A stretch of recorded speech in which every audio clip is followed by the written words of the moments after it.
नमस्कार दोस्तों, आपका स्वागत है योगेश महाजन लीगल चैनल पर। योगेश महाजन लीगल चैनल पर हम आपको प्रस्तुत करेंगे नवीनतम सुप्रीम कोर्ट के फैसलों और विभिन्न अन्य न्यायालयों के फैसलों पर और विधि ज्ञान को प्रसारित करने का प्रयास करेंगे। इस चैनल पर हम न्यायिक फैसलों के महत्व को समझाने और विधि समझौतों की युक्तियों को समझाने का प्रयास करते हैं।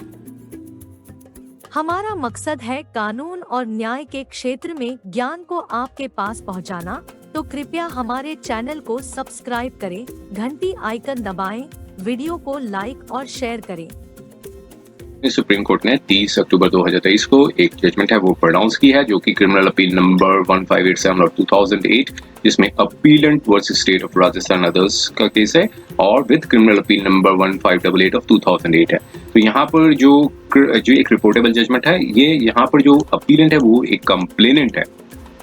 तो इस केस में क्या हुआ था कि जो अक्यूज्ड है उनको ट्रायल कोर्ट ने कन्विक्शन थी वो अवार्ड कर दी थी, और इसमें जो लाइफ इम्प्रिजमेंट की जो सजा थी वो सुनाई थी अंडर जो सेक्शंस थे 302 इंडियन पीनल कोड, जिसमें पनिशमेंट फॉर द डेथ होता है। तो वहाँ पर जब पनिशमेंट फॉर द मर्डर होता है तो उसमें जो सजा थी वो लाइफ इम्प्रिजनमेंट की थी, वो अवार्ड कर दी थी। तो उसके बाद जो अपीलेंट्स हैं उन्होंने आगे जो अपील डाली थी, अपील जो हाई कोर्ट में पार्शियली अलाउड कर दी थी। तो सेक्शन 302 इंडियन पीनल कोड का जो लगा था उनके ऊपर, उसको सेट असाइड कर दिया था। जो कन्विक्शन सेक्शन 302 की थी उसको सेट असाइड कर दिया था। बाकी रिमेनिंग प्रोविजंस में सजा थी वो बरकरार रखी थी, और कहा था जितनी सजा उन्होंने काटी है वहीं तक ही जो सजा सीमित रहेगी। और इसके एग्रीवेट होके जो कंप्लेनेंट है और स्टेट ने दोनों ने आगे अपील फाइल की। तो आइए हम इसके थोड़े से कंटेंट्स को देखते हैं, थोड़ा सा लीगल एस्पेक्ट्स को भी देखते हैं, क्योंकि इसमें 161 सीआरपीसी का जो प्रोविजंस है वो माननीय सुप्रीम कोर्ट ने डिस्कस किया है और बताया कि अगर कोई विक्टिम है और वो अपनी जो स्टेटमेंट है वो एज ए विटनेस बॉक्स में आते हैं और अपनी स्टेटमेंट रिकॉर्ड करते हैं, तो थोड़ी अगर उसमें इनकंसिस्टेंसी होती है तो क्या उसकी टेस्टिमनी को डिस्कार्ड किया जा सकता है। तो 161 सीआरपीसी में का जो प्रोविजंस है, 145 इंडियन एविडेंस एक्ट का जो प्रोविजन है, और 145 और 155 इंडियन एविडेंस एक्ट के जो प्रोविजंस है यहाँ पर माननीय कोर्ट ने डिस्कस किया। तो आइए थोड़े से कंटेंट्स को समझने की कोशिश करते हैं, हुआ क्या था। तो देखिए, ये बताया गया है कि जजमेंट एंड ऑर्डर जो था राजस्थान हाई कोर्ट का था, जो कि चैलेंज किया गया था 2007 का, जिसमें क्रिमिनल अपील नंबर 2002 जो 2002 में जो हाई कोर्ट में फाइल की गई थी। तो इसमें अक्यूज्ड को जो कन्विक्शन हुआ था 302, 307, 323, 324, 325, 447, 147, 148 और section 149 of Indian penal code में जो सजा थी वो अवार्ड हुई थी। वहां से जो मेजर ऑफेंसेस से उनको एक्विटल कर दिया गया था। 302 जो कि पनिशमेंट फॉर द मर्डर होता है उसे, और 307 इनसे से उनको एक्विट कर दिया था। सिर्फ कन्विक्शन थी वो दूसरे प्रोविजंस हैं जो punishment for the hurt, punishment जो वॉलंटरी कॉजिंग हर्ट बाय जो वेपन्स हैं उससे अगर जो थी उसी में जो सजा थी वो बरकरार रखी थी। और राइटिंग और जो 149 का और कॉमन असेंबली के जो प्रोविजंस है उसमें जो है सजा बरकरार रखी थी, और जितनी काटी है उतनी तक ही रहेगी, और जो कि वेरिड हुई थी फ्रॉम 2 से 5 साल तक जितनी उन्होंने सजा काटी है वहां तक ही सीमित रहेगी। अब जो कंप्लेनेंट थे और स्टेट थे वो सुप्रीम कोर्ट में आए और उन्होंने 2 अपील्स की फाइल की, जो कि एडमिटेड हुई और लीव ग्रांटेड भी दे दी गई 26 सितंबर 2008 को। अब यहाँ पर काउंसिल्स से सुना गया और दोनों के पार्टी जो थे उन्होंने काउंसिल से अपनी सबमिशन सुनी। अब यहाँ पर जो फैक्ट्स थे कि जो एफआईआर थी वो 2001 में लॉन्च हुई थी, 3 बजे का टाइम था, वहीं 25 मई 2001 को 3 बजे के टाइम पे लॉन्च हुई थी कंप्लेंट द्वारा, जो कि पुलिस स्टेशन एक डिस्ट्रिक्ट है, राजस्थान की डिस्ट्रिक्ट है, वहां पर लॉन्च हुई थी। और इसमें बताया था कि 1 बजे का जो शाम का मतलब आफ्टरनून का 1 बजे का टाइम था, जिसमें इन्फॉर्मेंट के जो अंकल हैं और उनकी जो आंट है वो काम कर रहे थे एग्रीकल्चर फील्ड में, जिसमें 7 लोग थे, वेपन्स 7 हथियार लेके खेतों में आए, और उनके जो नाम सो एंड सो थे और उनके हाथों में नाम बताए और उनके हाथों में क्या क्या हथियार थे वो सब बताए, और साथ में ये बताया कि जिनके नाम लिया गया एक्यूज्ड के तौर पे वो आर्म थे और उन्होंने असॉल्ट करना चालू कर दिया उनकी आंट को और अंकल को। और जिसकी वजह से वो दोनों काफ़ी ज़्यादा ग्रीवियसली इंजर्ड हुए।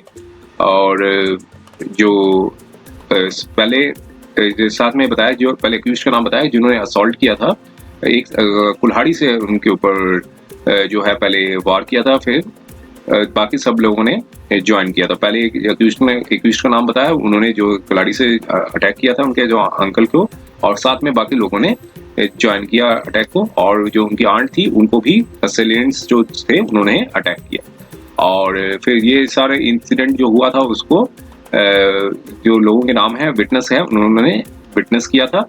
और फिर उसके बाद फिर उनकी जो सिस्टर इन लॉ थी और बाकी 2 लोग और थे वो भी स्पॉट में आए कुछ मिनटों के बाद। फिर उन्होंने इंटरवीन करने की कोशिश की और फिर उन्होंने उनके रिलेटिव्स को बचाने की कोशिश की, लेकिन सब वेस्ट मतलब बट इन वेन। क्यों उसके बाद बताया कि जो उनके अंकल थे वो एम्बुलेंस में उनकी डेथ हो गई, और जब वो हॉस्पिटल लेके जा रहे थे जोधपुर में। और पुलिस ने जब इन्वेस्टिगेशन स्टार्ट की और चार्जशीट थी सारे अक्यूज्ड के अगेंस्ट में फाइल की, एक्सेप्ट एक अक्यूज्ड के छोड़ के सबके अगेंस्ट में फाइल की। और फिर जो केस था वो सेशन कोर्ट में मतलब कमिट हुआ, और फिर चार्जेस फ्रेम हुए 147, 148, 302, 323, 149, 324, 149, 325 ऑब्लिक 149, 447 और 307, 149। तो ये सारे चार्जेस थे इंडियन पिनल कोड में 6 के 6 अक्यूज्ड के ऊपर हुए, और जो कि नाम चार्जशीट में था। तो 24 विटनेस थे जिनको एग्जामिन किया प्रोसिक्यूशन ने। जो स्टार विटनेस थी वो उनकी आंट थी, जो प्रोसिक्यूशन विटनेस 2 थी, जो कि वाइफ भी थी डिसीज्ड की, और वो खुद भी ग्रीवियसली हर्ट हो गई थी इंसिडेंट में।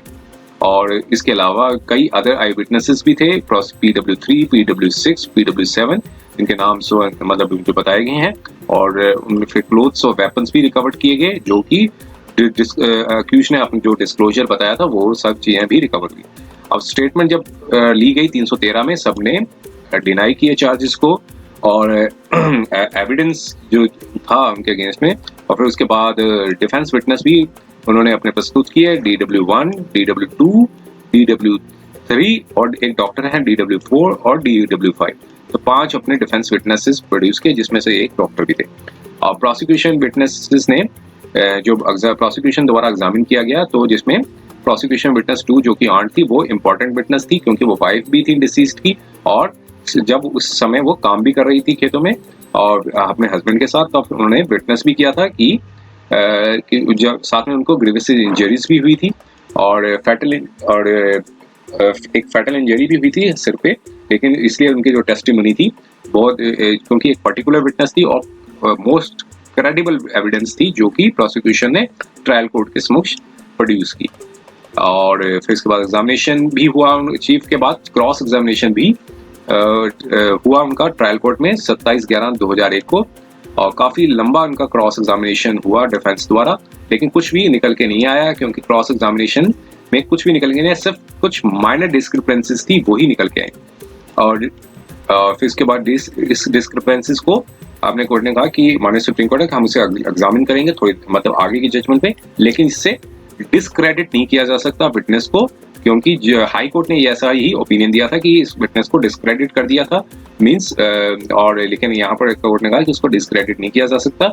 सोशल बैकग्राउंड और ओवरऑल सराउंडिंग सर्कमस्टांसेस जो हैं एक इम्पॉर्टेंट कंसिडरेशन होते हैं जब भी कोर्ट एग्जामिन करे विटनेस को, लेकिन यहाँ पर नहीं किया गया। हाई कोर्ट ने जो रिलाइड की थी डिस्क्रिपेंसीज के ऊपर, जो असमानताएं या भिन्नताएं नजर आई थी हाई कोर्ट को, तो जो जब अक्यूज को मींस बरी कर दिया था सेक्शन 302 और 307 में, अब कोर्ट ने कहा हम उसको भी एग्जामिन करेंगे कि हाई कोर्ट ने किस तरह से डिस्क्रिपेंसीज को देखा था। अब यहाँ पर एग्जामिनेशन हुआ PW2 का, वो वहाँ पर कंसिस्टेंटली जो है विटनेस ने यही कहा कि वो और उसके जो हस्बैंड है खेतों में काम कर रहे थे, तब जो अक्यूज्ड हैं वो हथियार के साथ आए और जो कि साथ थे वो उन्होंने असॉल्ट किया और उनको और उनके हस्बैंड को असॉल्ट किया। और फिर जो पहले अक्यूज्ड का नाम बताया कि उन्होंने पहले कुल्हाड़ी से सिर पे वार किया, और फिर बाद में दूसरे एक अक्यूज्ड का नाम बताया, उन्होंने फावड़ा पकड़ा हुआ था। तीसरे अक्यूज्ड ने बताया एक और हथियार पकड़ा हुआ था, और एक और अक्यूज्ड ने बताया एक ने फावड़ा था वो पकड़ा था। और और फिर साथ में एक और अक्यूज्ड का नाम बताया उन्होंने, कुल्हाड़ी से जो है जैसा कि दूसरे अक्यूज्ड ने किया था वैसे ही उन्होंने वार किया। तो सब ने अटैक किया, उनके ऊपर भी वार किया। ऐसे उनको भी इंजरीज हुई, सिर पे, लेफ्ट हैंड पे, राइट हैंड पे, जॉइंट्स पे और लेग्स पे। और हस्बैंड को भी इंजरीज हुई सिर पे, हैंड्स पे और लेग्स पे। उनका जो हैंड और लेग्स थे वो फ्रैक्चर हो गए थे। उन्होंने जब शोर मचाया तो बाकी जो लोग थे वो आए स्पॉट पे और उन्होंने सेव करने की कोशिश की, लेकिन जो उनके हस्बैंड थे जो अस्पताल लेके जा रहे थे तभी उनकी मृत्यु हो गई। जोधपुर लेते जाते समय ही उनकी मृत्यु हो गई। तो अब प्रोसिक्यूशन विटनेस जो 2 थी उनका मेडिकल ट्रीटमेंट हुआ और डॉक्टर द्वारा एग्जामिन किया गया। अब प्रोसिक्यूशन विटनेस 3 थी जो कि वो भी विटनेस थी इंसिडेंट की। उन्होंने बताया कि फिर जब जिस दिन ये घटना हुई थी 1 बजे, तो उन्होंने आवाज सुनी कि चिल्लाने की आवाज सुनी और उन्होंने रिकॉग्नाइज कर ली आवाज जो है वो जो PW2 की थी और उनके हस्बैंड की थी। तभी वो इमीडिएटली जो है फील्ड की तरफ भागी और बाकी 4 लोग भी थे वो भी आए और फिर उन्होंने देखा कि सारे अक्यूज्ड के नाम बताए कि वे सारे अक्यूज्ड के पास एक्स, फरसा और जो हथियार थे। और फिर उन्होंने सबने जो है जो उनके जो डिसीज्ड हैं उनको अटैक किया और सब जब सारे लोग आए तो फिर अक्यूज्ड जो है वो भाग गए, मतलब स्पॉट से भाग गए। और जब उन्होंने देखा कि जो डिसीज्ड हैं वो मतलब बेली पे पड़े हुए हैं और ब्लीड कर रहे हैं और साथ में उनकी जो वाइफ भी हैं, तो ये सब उनकी इंजरीज थी। वो सिर पे और एयर पे उनको इंजरीज हुई थी। और जो डॉक्टर थे जिन्होंने एग्जामिन किया था उससे वो प्रोसिक्यूशन विटनेस 4 थे, उन्होंने कंफर्म किया कि डिसीज्ड की जो डेथ है वो इंजरीज हुई थी और जो कि उनके सिर पे लगी थी। सिर पे जो इंजरी हुई थी उसकी वजह से उनकी डेथ हुई थी। और प्रोसिक्यूशन विटनेस 2 और 3 थी।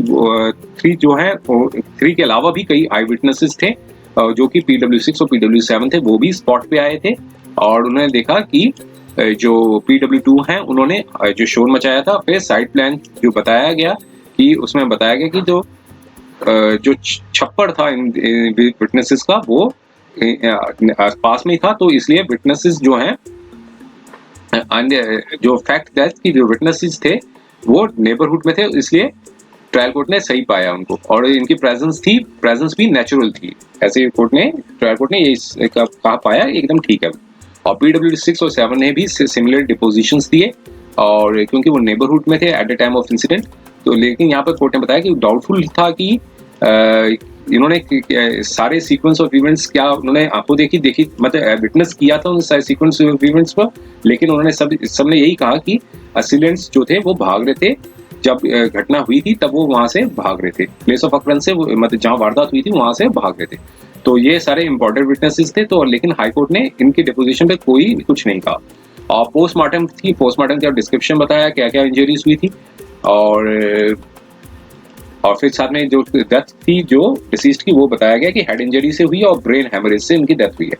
और जो इंजरीज जो उनकी जो वाइफ थी उनकी भी इंजरीज का यहाँ पर नरेशन किया गया है।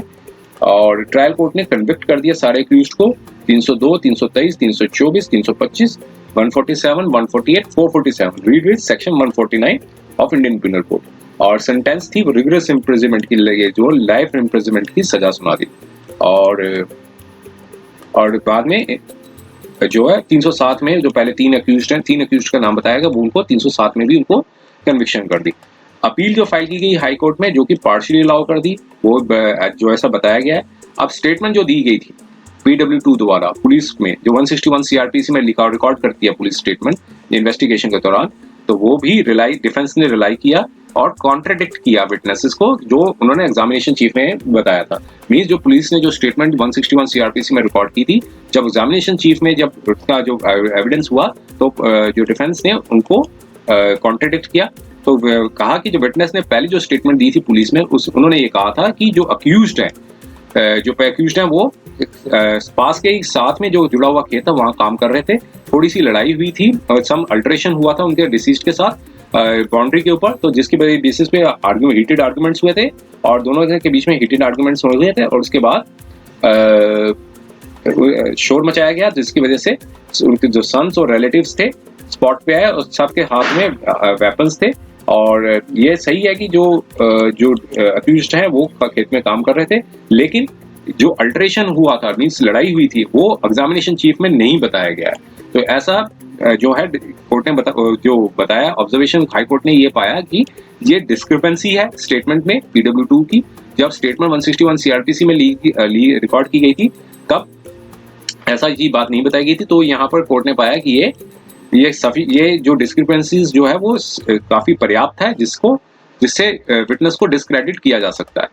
तो इसके बाद जो पर्टिकुलर विटनेस थे PW2, अब यहाँ कोर्ट ने कहा कि जो PW2 थी एक पर्टिकुलर विटनेस थी, वो इंजर्ड विटनेस थी, वाइफ साथ में डिसीज्ड की जो वाइफ भी थी। तो उन्होंने क्लियर और अनएम्बिगुअस स्टेटमेंट दी थी एग्जामिनेशन चीफ में। क्रॉस एग्जामिनेशन काफी लेंथ भी हुआ था वो लेकिन विटनेस जो है वो अपने ग्राउंड पे अडिग रही नहीं। तो ये और साथ में उनके हस्बैंड की भी डेथ हुई थी असिलेंट्स द्वारा। तो क्यों वो अक्यूज्ड करेंगी रॉन्ग पर्संस को? तो हाई कोर्ट ने डिस्क्रेडिट कर दिया स्टार विटनेस को, क्योंकि डिस्क्रिपेंसीज थी जो कि उनकी जो स्टेटमेंट थी 161 CRPC में और एग्जामिनेशन चीफ में जो स्टेटमेंट थी उसको बेसिस पे डिस्क्रिपेंसीज पे इसको डिस्कार्ड कर दिया। और साथ में ये पाया कि ये पहले पूर्व नियोजित अटैक नहीं था, ये प्रीमेडिटेटेड अटैक नहीं था। तो इसलिए कॉमन इंटेंशन जो है वो नहीं थी और ना ही कॉमन ऑब्जेक्ट भी नहीं था अनलॉफुल असेंबली का। तो इसलिए ये जो है केस 302 307 का नहीं बनता है। इसलिए हाई कोर्ट की जो ऑब्जर्वेशन थी उसका पूरा यहाँ पर ब्यौरा दिया है, यहाँ पर कोर्ट ने यहाँ पर नरेट किया। अब यहाँ पर बताया कि जो स्टेटमेंट जो पुलिस को दी जाती है इन्वेस्टिगेशन में, तो वो 161 के अंदर दी जाती है, वो एक एविडेंस नहीं होती है। ये उसकी काफी लिमिटेड एप्लीकेबिलिटी होती है जो कि कानून द्वारा बताई गई है। और 162 CRPC में जो कि नरेट किया गया है। अब यहाँ पर कोर्ट ने कहा कि नो डाउट की जो स्टेटमेंट जो दी गई है पुलिस में 161 के अंदर, जो कि प्रीवियस स्टेटमेंट होती है under section 145 of Indian evidence act के तहत, तो इसलिए उसको यूज किया जा सकता है क्रॉस एग्जामिनेशन। जब भी विटनेस का क्रॉस एग्जामिन हो रहा है तो उसको यूज किया जा सकता है। तो इसका सिर्फ लिमिटेड पर्पस होता है, या तो उसको कॉन्ट्रडिक्ट करना विटनेस के तौर पे, और अगर डिफेंस सक्सेसफुल हो जाता है कॉन्ट्रडिक्ट करने के लिए, तो ये इसका मतलब ये नहीं कि वो कॉन्ट्रडिक्शन जो है दो स्टेटमेंट के बेसिस पे पूरा जो विटनेस को पूरी तरह से डिस्क्रेडिट किया जाए। तो इसलिए अब यहाँ पर कोर्ट ने कहा कि हम ये समझते हैं कि जो लर्नर जजेस थे हाई कोर्ट ने यहाँ पर कुछ एरर मतलब गलती कर दी यहाँ पे। अब कॉन्ट्रडिक्शंस थी दोनों स्टेटमेंट में, तो ये सफिशिएंट नहीं थी कि पूरे विटनेस को मतलब उस विटनेस को डिस्क्रेडिट कर दिया जाए। सेक्शन 145 को अगर section 155 of Indian evidence act के तहत पढ़ा जाए, केयरफुली रीड किया जाए, तो यहाँ पर केयरफुली अप्लाई किया जाए इन गिवन केस, तो यहाँ पर इससे नजर नहीं हटाई जा सकती कि PW2 ने एक इंजर्ड आई विटनेस थी और जो कि वाइफ भी थी डिसीज्ड की, और जो कि वो काम कर रही थी एग्रीकल्चर फील्ड में। जिस दिन ये वारदात हुई थी जो कि एक नेचुरल था, और हर स्टेट जो उन्होंने अपनी एग्जामिनेशन चीफ में डिटेल इंसिडेंट का डिटेल ब्यौरा दिया था और सिर्फ प्रिसाइज रोल भी असाइन किया था सारे असिलेंट्स का। तो यह विटनेस का काफी लेंथी क्रॉस एग्जामिन भी किया गया था डिफेंस द्वारा। कुछ डिस्क्रिपेंसीज हो सकती हैं, तो ये अगर हम उसको देखें तो ये विटनेस ही ये वुमन एक विटनेस थी जो कि रिसाइड करती थी उसी गांव में, और जो कि वाइफ थी फार्मर की, और जो खेतों मतलब जो raises the crop by his own hands, खेतों की वो जो कर रही थी, एग्रीकल्चर कर रही थी। तो ये बिग फार्मर्स नहीं है, बड़े किसान नहीं है। और यहाँ पर डिग्री ऑफ आर्टिकुलेशन इस तरह के विटनेस का एक रेलिवेंट कंसिडरेशन होता है, जिसे क्रेडिबिलिटी ऑफ विटनेस को जब भी क्रेडिबिलिटी ऑफ विटनेस को इवैल्यूएट करना हो तो यहाँ पर लेंथी क्रॉस एग्जामिनेशन जो है, कुछ जब भी लेंथी क्रॉस एग्जामिनेशन होगा तो कुछ कॉन्ट्रडिक्शंस आएंगी, लेकिन ये कॉन्ट्रडिक्शन सफिशिएंट नहीं होती कि इसको डिस्क्रेडिट कर दिया जाए। तो ये एक जजमेंट भी आई थी Rami versus state of Madhya Pradesh की। तो यहाँ पर कोर्ट ने जो अपनी ऑब्जर्वेशन दी थी, जो डिसीजन दिया था उसका पूरा यहाँ पर नरेट किया, और जो किस हद तक जो कॉन्ट्रडिक्शन है दोनों स्टेटमेंट का यूज किया जा सकता है, तो वो भी डिस्कस किया था उस पैरा नंबर 25 पे। तो यहाँ पर बताया था कि कुछ इनकंसिस्टेंसी होना ये नहीं सफिशिएंट पर्याप्त नहीं होता कि इसे विटनेस को डिस्क्रेडिट कर दिया जाए। नो डाउट कि सेक्शन 125 का जो स्कोप बनता है कि इसकी जो क्रेडिबिलिटी जो विटनेस की क्रेडिट को इम्पीच करने के लिए कुछ इनकंसिस्टेंट कर दिया जाए पिछली जो स्टेटमेंट के साथ, लेकिन सेक्शन जो बताता है कि इंडिकेट करना कि ऑल इनकंसिस्टेंट स्टेटमेंट जो है वो सफिशिएंट नहीं होती कि जो विटनेस को क्रेडिट को इम्पीच किया जाए। तो इसलिए ये सारा इम्पीचिंग ऑफ विटनेस के बारे में जो बताया गया वो सेक्शन 125 का था, वो नरेशन था, वो बताया गया था। तो ये सारी जो जजमेंट्स थी उसको यहाँ पर ही जो जो है पूरा सा एक्सप्लेन किया गया था। जो पिछली जो जजमेंट्स थी माननीय सुप्रीम कोर्ट ने पास की थी, एक तहसीलदार वर्सेस स्टेट ऑफ यूपी की थी, तो यहाँ पर भी यही बताया था कि कॉन्ट्रडिक्ट करना विटनेस को, विच मींस डिस्क्रेडिट करना होता है विटनेस को। तो इसलिए अनलेस कोई फॉर्मल स्टेटमेंट जो है केपेबल, अगर विटनेस कोई देता है स्टेटमेंट, वो उसको डिस्क्रेडिट करने के लिए जो विटनेस के लिए को जो स्टेटमेंट दी जाती है वो उसका काफी लिटिल रेलेवेंस होता है। अगर वेरिएशन होती है दोनों स्टेटमेंट में तो ये इतना पर्याप्त नहीं होता कि उसको डिस्क्रेडिट कर दिया जाए। तो ये जजमेंट्स थी जो यहाँ पर कोर्ट की। अब यहाँ पर बताया कि जो क्रॉस एग्जामिनेशन किया गया था विटनेस का अंडर सेक्शन 145 और 155 इंडियन एविडेंस एक्ट के में का मतलब जो है पर्पस क्या है कि कॉन्ट्रडिक्शंस लाना दोनों स्टेटमेंट ऑफ विटनेसेस की। जो एक स्टेटमेंट जो पुलिस को दी जाती है सेक्शन 161 सीआरपीसी के अंदर और एक कोर्ट के समक्ष दी जाती है। अगर सेक ऑफ आर्गुमेंट की अगर कोई डिफरेंस आती है दोनों स्टेटमेंट में, तो अगर वो कुछ डिस्क्लोज नहीं करती है एग्जामिनेशन चीफ में कि वो जो अक्यूज थे वो भी जो एडजेसेंट फील्ड पे मीन साथ की जो फील्ड पे काम कर रहे थे और उनके बीच में थोड़ी सी लड़ाई हुई थी, कुछ अल्टरकेशन हुआ था, तो दिस मे डिस्क्रेडिट विटनेस सिर्फ यहाँ तक ही डिस्क्रेडिट होगा कि जब घटना जब वारदात हुई थी उसके शुरुआत तक का जो इसको डिस्क्रेडिट किया जा सकता है, जो कि किस तरीके से स्टार्ट हुई थी। तो ये पूरे का पूरा कोर्ट ने कहा कि सिर्फ वहां तक ही सीमित रहेगा कि जो अक्यूज्ड है वो जो साथ के जो खेत में काम कर रहे थे और दोनों के बीच में अल्टरकेशन हुई थी, तो सिर्फ इनिशियल लेवल पे ही इसको डिस्क्रेडिट किया जा सकता है। लेकिन जो इंसिडेंट हैपन हुआ था इसको भी, जो फैक्ट की इंसिडेंट हुआ था ये कोई डाउट नहीं है, लेकिन जो ऑफेंडर्स थे वो अक्यूज थे, वो इसको भी नकारा नहीं जा सकता है। और ये भी डाउट नहीं है कि जो इंसिडेंट हुआ था जिसकी वजह से एक की डेथ हुई और ग्रीवियस इंजरीज हुई दूसरे को, तो जो ये वैसा नहीं हुआ था जैसा नरेट किया था पीडब्ल्यू2 ने। तो येट फॉर इस डिस्क्रिपेंसीज को एंटायर टेस्टिमनी को पूरी की पूरी तरह से डिस्कार्ड नहीं किया जा सकता। जो इंजरीज सस्टेन हुई थी दोनों जो बाय टू ऑफ द असिलेंट्स, जो दो असिलेंट्स का नाम बताया है, उस पर रिलाई किया गया हाई कोर्ट ने और इस फाइंडिंग पे पहुंचे कि केस जो है वो फ्री फाइट हुई थी दोनों पार्टीज के बीच में, जो कि प्री मेडिटेटेड नहीं थी, पहले से पूर्व नियोजित नहीं थी। दोनों साइड्स ने इंजरीज रिसीव्ड हुई थी। लेकिन अब यहाँ पे कोर्ट ने कहा कि हाई कोर्ट ने जो है अनडिजर्व क्रेडिट दे दिया एविडेंस जो प्लेस किया था डिफेंस द्वारा, और ट्रायल कोर्ट ने एग्जामिन किया था इस एस्पेक्ट को डिटेल में, लेकिन एविडेंस जो डिफेंस ने दिया था उसको क्रेडिबल नहीं माना था, क्योंकि अब यहाँ पे कोर्ट ने कहा कि बहुत कठिन हो जाता है कि अप्रिशिएट करना कि क्यों ऐसा हुआ था, व्हाई दिस वाज डन। तो इसको प्रूव करने के लिए अक्यूज ने कहा कि उनको भी इंजरीज हुई थी इंसिडेंट में, तो डिफेंस ने एक DW4 डॉक्टर का बताया कि उन्होंने एक डॉक्टर को जो प्रोड्यूस किया था एज ए विटनेस के तौर पे, जो विटनेस थे वो गवर्नमेंट डॉक्टर थे, लेकिन वो सस्पेंशन में चल रहे थे। जब उन्होंने डिपोजिशन दी तब वो सस्पेंशन में चल रहे थे, और फिर उन्हीं की स्टेटमेंट पे जब ट्रायल कोर्ट में दी गई, क्योंकि वो उनके ऊपर चार्ज था कि वो जब एक पोस्टमार्टम की रिपोर्ट दी थी तो वो उन्होंने किसी तरीके का पोस्टमार्टम कंडक्ट नहीं किया था, तो इसलिए क्रेडिबिलिटी इस विटनेस के ऊपर क्यों इतनी ज्यादा क्रेडिबिलिटी क्यों दी। कोर्ट ने कहा क्रॉस एग्जामिनेशन जब उस DW जो विटनेस थे, डिफेंस विटनेस थे, जो डॉक्टर थे, उनका जब क्रॉस एग्जामिनेशन प्रोसिक्यूशन ने दिया तब बताया कि ओवर राइटिंग की थी और मिस्टेक्स थी और मेडिकल रिपोर्ट में, और उन्होंने डिनाई किया कि उन्होंने किसी प्रकार की चेंजेस की थी रिपोर्ट के ऊपर।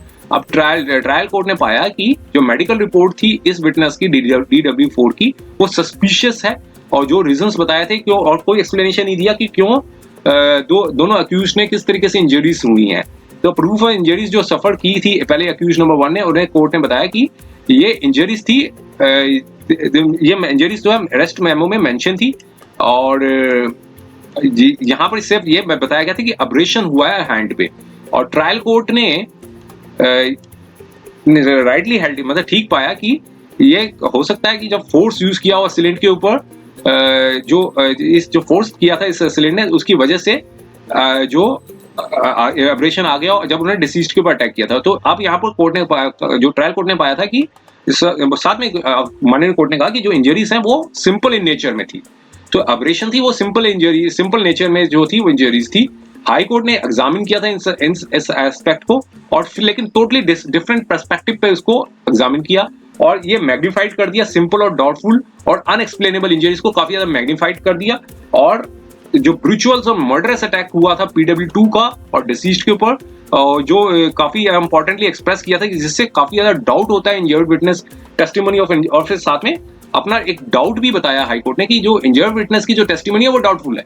तो ये कोर्ट ने कहा कि हाई कोर्ट ने जो ऐसा ओपिनियन दिया है वो ठीक नहीं है, वो करेक्ट नहीं है।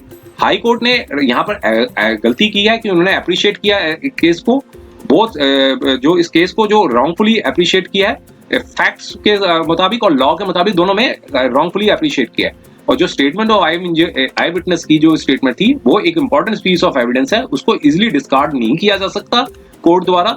माइनर डिस्क्रिपेंसीज होती हैं वो उसको वो मायने नहीं रखती हैं। और एक स्टेट ऑफ मध्य प्रदेश वैसी मान सिंह एंड अदर्स की एक जजमेंट थी और उसमें बताया था कि जब कन्विक्शन हुई थी अक्यूज की बाय ट्रायल कोर्ट द्वारा, और जिसमें 302 के अंदर जब हुई थी तब उसको सेट असाइड कर दिया था हाई कोर्ट ने और कहा था कि डिस्क्रिपेंसीज जो हुई हैं आई विटनेस द्वारा, तो दिस कोर्ट ने जबकि स्टेट की अपील को अलाउ कर दिया था और जो कि अगेंस्ट एक्विटल के अगेंस्ट में जो अपील डाली थी, तो स्टेट ने यहाँ पर माननीय कोर्ट ने अलाउ कर दिया था। अब रीजंस जहाँ पर बताया गया है कि जो असाइन किया गया है कि डिसबिलीव करना स्टेटमेंट को, PW2 जो आंट की जो स्टेटमेंट थी, कंप्लेंट की जो आंट की जो स्टेटमेंट थी, तो ये हाई कोर्ट ने जो डिसबिलीव किया वो कोर्ट ने कहा कि वो करेक्ट नहीं है। माननीय सुप्रीम कोर्ट ने कहा हाई कोर्ट द्वारा जो डिसबिलीव किया वो करेक्ट नहीं है। हाई कोर्ट ने डिस्क्रेडिट कर दिया था स्टेटमेंट को PW2 को, बिकॉज क्योंकि उनकी डिस्क्रिपेंसीज थी अर्ली स्टेटमेंट जो दी गई थी 161 में और स्टेटमेंट जो एग्जामिनेशन चीफ में दी थी। अब यहाँ पर कोर्ट ने कहा हमने ऑलरेडी डिस्कस कर चुके हैं, अब यहाँ पर सफिशिएंट नहीं हो सकता, ये सफिशिएंट नहीं है कि इसको टोटली डिस्क्रेडिट कर दिया जाए जो इंजर्ड आई विटनेस थी। अब कोर्ट ने कहा कि apart from this I witness एक और विटनेस भी थे जो भी उन्होंने ऊपर भी रेफर किया है। तो यहाँ पर बताया कि फर्दर इसके अलावा रिकवरी भी हुई थी वेपन्स की, blood stained clothes of the accused. तो यहाँ पर कोई डाउट नहीं बनता कि रिकवरी जो हुई और मैनर जिसमें रिकवरी की गई इसमें भी कोई डाउट नहीं बनता। तो यहाँ पर कोर्ट ने कहा कि जो कंक्लूजन ड्राइव किया गया हाई कोर्ट द्वारा कि एसिलेंट्स जो है कि एसिलेंट्स का कोई कॉमन इंटेंशन नहीं था, ना ही कॉमन ऑब्जेक्ट था डिसीज्ड को मारने के लिए, यहाँ पर इज नॉट इंटायरली करेक्ट। तो यहाँ was not having common intention is not entirely correct. यहाँ पर कोर्ट ने बताया कि ये एकदम पूरी तरह से ठीक नहीं है। लेकिन जो ग्राउंड्स बताया गया अक्यूज्ड को एक्विटल करने का 302 का और 307 का, यहाँ पर सिर्फ इस बेसिस पे की प्रिजम्पशन पे किया गया है कि कोई प्रीमेडिटेटेड अटैक नहीं था, पूर्व नियोजित जो है हमला नहीं था। एक क्लैश हुआ था दोनों ग्रुप्स के बीच में और दोनों जो है आर्म्ड थे, जिसकी वजह से इंजरीज दोनों साइड से हुई थी। और जो एक लार्जर इंजरीज हुई थी और डेथ हुई थी एक side from the side of the complaint. तो इस हिसाब से बताया कि हाई कोर्ट ने ये जो हाई कोर्ट की डिटर्मिनेशन थी वो 2 एस्पेक्ट्स पे थी। पहले कि एसिलेंट्स के पास को भी इंजरीज हुई थी और सेकेंडली डिस्क्रिपेंसीज हुई हैं। यहाँ पर 2 ग्राउंड्स थे वो रेज किए थे यहाँ पर हाई कोर्ट ने।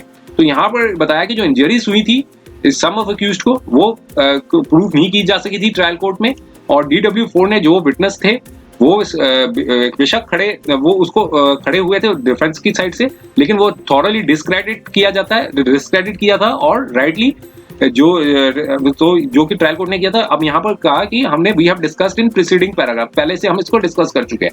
और सम जो कुछ डिस्क्रिपेंसीज हुई थी स्टेटमेंट PW2 की, तो हम कोर्ट ने ये बताया कि हम फिर से ये कहते हैं कि हमारा फिर से ये ओपिनियन है कि विटनेस जो है एक इंजर्ड विटनेस थी, तो इसलिए एविडेंस को कंप्लीटली डिस्कार्ड नहीं किया जा सकता। तो यहाँ पर देखते हुए हम यहाँ पर ये ओपिनियन देते हैं कि जो पॉसिबिलिटी थी इंसिडेंट की वो प्रीमेडिटेटेड नहीं थी, उसको कैनट भी टोटली डिसरिगार्डेड भी नहीं किया जा सकता। लेकिन कंसिडरिंग द ओवरऑल सर्कमस्टांसेस के केस को देखते हुए और जो कॉन्ट्राडिक्शंस हुई थी 2 स्टेटमेंट्स की PW2 की, तो हम जो है एविडेंस PW2 को डिस्क्रेडिट नहीं कर सकते। और एक रिलायबल विटनेस थी, लेकिन इस एक्सटेंट तक कि जब इंसिडेंट हुआ था, तो इसलिए यहाँ पर एक लिमिटेड बेनिफिट देते हैं अक्यूज्ड को, लेकिन इतना नहीं जितना हाई कोर्ट ने दिया था। तो यहाँ पर कोर्ट ने बताया हमारा ये ओपिनियन है कि ये केस जो है वो culpable homicidal not amounting to the murder का बनता है, ना कि मर्डर का। तो इसलिए जो कॉन्ट्राडिक्शंस थी 2 स्टेटमेंट की PW2 की, वो ऑलरेडी प्रीसीडिंग पैराग्राफ में डिस्कस कर चुके हैं। जो कॉन्ट्राडिक्शंस थी वो इतनी इनफ नहीं है कि उसको पूरी की पूरी डिस्क्रेडिट किया जा सके विटनेस को। ऑल द सेम जो कॉन्ट्राडिक्शंस जो दी गई हैं इस फैक्ट्स ऑफ केस में कुछ बेनिफिट और डाउट जरूर मिलता है अक्यूज्ड को, लेकिन वहां तक ही रहेगा जहां प्रीमेडिटेटेड अटैक, पूर्व नियोजित अटैक जो किया गया था और प्रोसिक्यूशन द्वारा। तो इसलिए अटैक जो था वो एक्सेप्शन 4 300 के अंदर आता है। अटैक जो कि प्रीमेडिटेटेड नहीं था, क्योंकि एक सडन फाइट थी, हीट ऑफ पैशन हुई थी, जो कि एक सडन झगड़ा हुआ था बिना किसी ऑफेंडर को देखते हुए, विदाउट द ऑफेंडर, और इसलिए अनड्यूली एडवांटेज और एक्टेड इन क्रूअल और अनयूजुअल मैनर पे। तो इसलिए दोनों अपील्स को अलाउ किया जाता है। और ट्रायल कोर्ट का जो कंसर्न, तो हम इसको जो फाइंडिंग्स थी ट्रायल कोर्ट की 302 की, उसको कन्वर्ट करते हैं 304 part 1 of Indian penal code की, और 307 टू 308 में। और सेंटेंस जो दी गई थी अक्यूज द्वारा 7 साल की रिगरस इम्प्रिजनमेंट की। अब यहाँ पर बताया कि हम सेंटेंस देते हैं अक्यूज को 7 साल की रिगरस इम्प्रिजनमेंट की अंडर सेक्शन 304 पार्ट 1 के अंदर इंडियन पीनल कोड में, और 3 साल की रिगरस इम्प्रिजनमेंट अंदर 308 के अंदर इंडियन पीनल कोड में देते हैं। और रिमेनिंग फाइंडिंग्स थी वो जो है वो वैसी ही रहेंगी। जो रिमेनिंग फाइंडिंग जो दी गई थी, अवार्ड की थी ट्रायल कोर्ट ने, वो नहीं रहेगी। और 6 अक्यूज थे जिसमें बताया गया, जो अक्यूज नंबर 1 है, वो जो अक्यूज थे वो पास्ड आउट हो चुके हैं, और इसलिए जो जिनकी डेथ हो गई अक्यूज की, उनकी प्रोसीडिंग्स है वो अबेटेड हो गई हैं। और बाकी जो रिमेनिंग अक्यूज है वो उनको सरेंडर करना होगा कोर्ट के समक्ष 4 वीक्स के अंदर फ्रॉम टुडे, और फिर उसके बाद उनको प्रिजन में जाना पड़ेगा ताकि वो रिमेनिंग सेंटेंस को वो कैरी आउट करें। और फिर इसलिए बेल बॉन्ड्स थे वो डिस्चार्ज किए जाते हैं, और पीरियड जो सेंटेंस जितनी अक्यूज ने काट ली है उसको एडजस्ट किया जाएगा जितनी सेंटेंस जो प्रेजेंटली अवार्ड की जा रही है। और सारी सेंटेंसेस जो हैं वो कॉन्करेंटली जो है वो चलेंगी, और इसलिए जो कंसर्न कोर्ट के पास भी ये कॉपी को भेज दिया जाए ताकि कंप्लायंस किया जा सके माननीय सुप्रीम कोर्ट के ऑर्डर्स को। तो इसलिए ये जजमेंट थी 30 अक्टूबर 2023। उम्मीद है कि यह वीडियो आपको पसंद आया होगा। अगर आपने अभी तक हमारे चैनल को सब्सक्राइब नहीं किया है तो कृपया इसे सब्सक्राइब कर ले और बेल आइकन दबाकर नोटिफिकेशन प्राप्त करें ताकि आप हमारे नए वीडियो से अपडेट रह सकें। अगर आपको यह वीडियो पसंद आया हो तो कृपया लाइक करें और अपने दोस्तों के साथ शेयर करें। हमारे चैनल पर आपको न्यायिक मुद्दों, कानूनी सलाह और कानूनी अपडेट्स के बारे में नवाचारिक और महत्वपूर्ण जानकारी मिलेगी। हमारे साथ बने रहें, क्योंकि योगेश महाजन लीगल आपके कानूनी सवालों का सहायक है।